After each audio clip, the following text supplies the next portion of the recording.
안녕하세요. 콘스탄트 김의 티스와 함께 돈 버는 아카데미. 이번 시간에는요, 돈 버는 은퇴 설계, 주택연금에 대해서 자세하게 좀 알아보도록 하겠습니다. 국민연금을 받고 있는 노인들의 실태 좀 알아볼까요? 65세 이상 인구 중 국민연금 수급 비중은 약 40%입니다. 그러니까 65세 이상 인구 중에서 100명 중 40명만 국민연금을 받고 있다는 것이고요. 평균 수령액은 놀랍게도 36만 8천 원 정도밖에 되지 않습니다. 월 단위입니다. 2017년도 기준이 되겠습니다. 36만 8천 원 가지고 매월 생활하기 좀 곤란하겠죠? 100만 원의 3분의 1도 안 되고요. 보통 한 200만 원 정도가 있어야지 좀 어느 정도 생활이 가능한데 거기에 비하면 뭐 5분의 1, 6분의 1도 안 되는 아주 저조한 금액이다. 노인 빈곤층이 생길 수밖에 없는 그런 이유가 되겠습니다. 노인 빈곤층, 그러니까 노후생활비를 제대로 쓰지 못하는 그런 빈곤층이 많은데 이거 해결책이 국민연금 가지고는 안 되죠. 왜냐하면 100명 중 40명만 해당이 되고 40명도 36만 8천 원밖에 안 되니까요. 추가적인 해결책이 지금 뭐가 있을까요? 그렇다고 해서 나이 드신 분이 갑자기 연금을 가입할 수는 없잖아요. 따라서 가지고 있는 주택연금을 영모기지로 해서 죽을 때까지 연금을 받을 수 있는 방법이 좀 남아 있습니다. 이것이 바로 이제 주택연금이 되겠습니다. 주택연금은 제도가 시행된 지 이후로 지속적으로 가입자 수가 늘고 있습니다. 보시게 되면요. 그 2007년도에 515명에서 지속적으로 늘어서 2018년도에는 6만 명이 넘었습니다. 이 통계를 보면요. 연평균 38.2% 증가했고요. 최근 5개년도 동안에도 17.8%라고 하는 놀라운 속도로 증가하고 있다는 것이죠. 따라서 노인 빈곤층, 그 다음에 또 노후 생활비 마련을 위한 그 가장 중요한 그 재원은 바로 주택연금이 아닐까 하는 생각이 들고 있습니다. 주택연금의 요건들 중에서 나이 조건 한번 알아볼까요? 만 55세 이상이 되어야 합니다. 주택 소유자 또는 그의 배우자 중 둘 중에 한 분이 55세 이상이 되면 됩니다. 그 다음에 주택 소유자 또는 배우자가 한국 국민이면 된다. 즉 국제 결혼을 했다 하더라도요. 한국인이 한 명 있으면 된다는 것이 되겠죠. 따라서 부부 중 한 사람이 한국인이고요. 그 다음에 만 55세 이상이 된다면 누구나 주택연금을 신청할 수 있는 나이는 됩니다. 주택 조건도 따라 있습니다. 주택 조건 같은 경우는요, 시가 9억 원 이하의 부부 기준으로 주택을 소유했을 때 가능하다는 것이 되겠습니다. 주택이 여러 채가 있다 하더라도 합산해서 시가가 9억 원 이하면 된다는 것이고요. 설사 9억 원을 초과하는 2주택 이상인 경우에도 신청은 가능하다. 대신 3년 이내에 한 개 주택을 매각한다는 조건을 반드시 지켜야 된다는 것이죠. 만약에 매각하지 않았다 3년 이내에 그러면 지급 중지가 될 것 같습니다. 대상 주택은 어떤 것들이 있을까요? 일반 주택들 있죠. 아파트, 빌라, 연립주택, 단독주택 이런 것들이 있고요. 겸용주택, 그러니까 상가하고 주택이 같이 들어있는 거죠. 주택 면적이 2분의 1 이상 돼야 됩니다. 노인복지주택, 지자체에 신고된 주택이다. 근데 이런 경우에는요, 종신연금만 가능하고 확정연금은 불가능한 거 이해하시기 바랍니다. 주택연금의 거주 요건이 있습니다. 배우자, 그러니까 가입자 또는 배우자가 실제 거주해야 된다는 겁니다. 해당 주택에 실제 거주하지 않으면서 전세 및 월세로 준 경우에는 가입이 불가능하다. 하지만 실제 거주하면서 주택의 일부를 보증금 없이 월세로 준 경우에는 가입이 가능하다고 봅니다. 근데 보증금이 없이 일부를 월세를 주는 경우는 많이 없겠죠. 어쨌든 간에 월세로 조금 주는 것은 가입이 가능하다는 것이 되겠습니다. 그 다음에 그 주택연금 가입자, 채무자 자격을 좀 알아보겠습니다. 채무자 자격, 주택 소유자의 의사 능력과 행위 능력이 있어야 된다는 것이 되겠습니다. 그러니까 뭐 금치산자나 한정치산자 이런 사람은 되지 않는다는 것이고요. 치매 등의 사유로 의사 능력, 행위 능력이 없거나 부족한 경우 안 된다는 것입니다. 하지만 성년 후견인 제도를 활용한다면 가능하다는 점도 알아두시기 바랍니다. 주택연금을 가입하면 혜택이 있습니다. 그 혜택이 뭐 몇 가지 있지만 두 가지만 좀 요약해 볼까요? 5억 원 이하 부분의 재산세는 25%를 감면해 줍니다. 매년 감해 주겠죠? 매년 그리고 소득공제 한도 200만 원까지 해줍니다. 주택연금액에 대해서요. 그러니까 그 주택연금을 받으면서 소득이 있는 일에 종사한다면 소득공제 한도 200만 원까지 받을 수가 있다는 것이 되겠습니다. 그 다음에요, 이런 혜택도 있겠죠. 주택연금 잔액, 그동안 계속 연금을 받았어요. 받은 금액이 만약에 3억이에요. 근데 나중에 주택을 매각하다 보니까 2억밖에 안 돼요. 그럼 자기가 받은 돈이 더 많죠? 이런 경우는 물어내야 될까요? 그렇지 않습니다. 가입자한테 청구하지 않는다는 거죠. 내가 받았던 연금 잔액이 훨씬 더 크더라도 주택 매각자금보다 가입자에게 청구하지는 않습니다.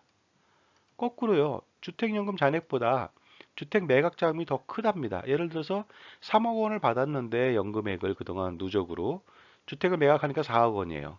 그러면은 어떻게 되느냐? 1억 원에 대한 차익은 상속인한테 지급한다는 점에서 굉장히 합리적이고 유리하다고 볼 수 있을 것 같습니다. 연금을 지급받다가 정지하는 사유가 있거든요. 유의하셔야 됩니다. 첫 번째는요. 부부가 모두 사망했다. 받을 사람이 없겠죠. 그 다음에요. 부부 모두가 주민등록을 다른 데로 이전했다. 이거죠. 실제 거주하지 않는다는 것이 되겠습니다. 정지가 됩니다. 1년 이상 미거주 상태다. 그것도 정지가 되는데 이럴 경우 뭐 혹시나 뭐 간병 때문에 했다든가 이런 사유가 있었다면 충분히 그 신고하고서 허락을 받을 수는 있습니다. 주택 소유권을 상실했다. 매각을 했다든가 양도한 거죠. 아니면 화재로 인해서 전부 손실이 났다든가 이럴 때는 연금을 지급할 수가 없게 되겠죠. 일시적 이주택자가 그 가입 후 3년 이내 주택을 미처분한 경우 뭐 시가 9억 원을 초과합니다. 이 주택을 갖고 있는 사람이. 그렇다 하더라도 3년 이내 주택을 처분하면 신청이 가능한데 신청하고 나서 3년 이내 처분하지 않았다는 거죠. 그럴 때는 정지가 된다는 것이 되겠습니다. 주택연금액 좀 알아볼까요? 종신으로 받는 정액형을 알아보겠습니다. 일반 주택인 경우고요. 2020년 4월 1일자 현재 기준임이 되겠습니다. 주택가격 3억 원일 때요. 뭐 34만 7천 원에서 146만 8천 원까지 되어 있는데 일반적으로 60세나 65세 정도에 받는다는 가정을 좀 보면요. 60세에 62만 3천 원, 65세에 75만 2천 원을 평생 받습니다. 5억 원인 같은 경우는요. 주택가격이 5억 원이죠. 시세입니다. 이것은. 60세인 경우 103만 9천 원, 그 다음에 65세인 경우 125만 4천 원. 이 정도는 좀 어느 정도 생활비의 충당에 굉장히 도움이 될 것 같습니다.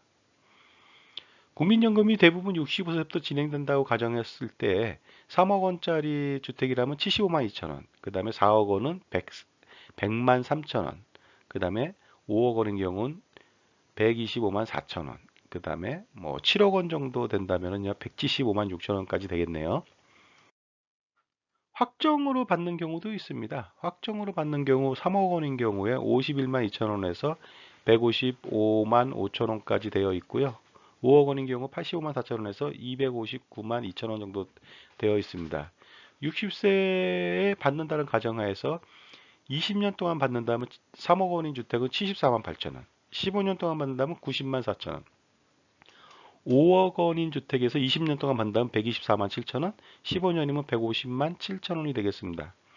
근데 일반적으로 특별한 재산이 더 있지 않고서는 확정형 연금을 받지는 않겠죠. 왜냐하면 받고 나서 보통 60세 받았다. 그럼 80세까지 최당 받을 수 있는데요. 80세 이후에 계속 생존해 있으면 어떻게 되냐는 것이죠. 따라서 종신형 연금을 추천해 보고 싶고요. 다른 재산이 있다면 당연히 뭐 확정연금을 받는 것도 나쁘진 않을 것 같습니다.